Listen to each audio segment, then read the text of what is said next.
Friends, మీకు తెలుసా మనం తిన్న ఆహారం ఎలా జీర్ణమవుతుంది?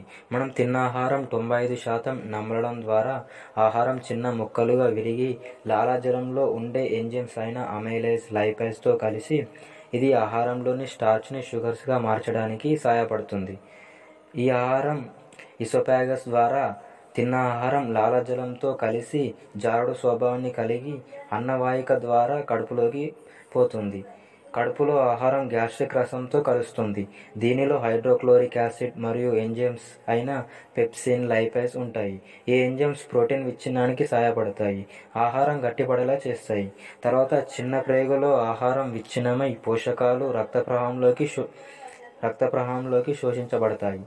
ఈ ప్రక్రియకు ప్యాంక్రియాస్, కాలేయం మరియు ప్రేగు నుండి ఎంజైమ్లు మరియు ఇతర రసాలు ఆహారం జీర్ణం కావడానికి సహాయపడతాయి. తర్వాత చివరిగా పెద్ద ప్రేగులో నీరు మరియు ఉప్పు శోషించబడతాయి. మిగిలిన వ్యర్థాలు మలం ద్వారా బయటకు పంపబడతాయి. మనం తిన్న ఆహారం జీర్ణం కావడానికి కనీసం 4 నుంచి 5 గంటల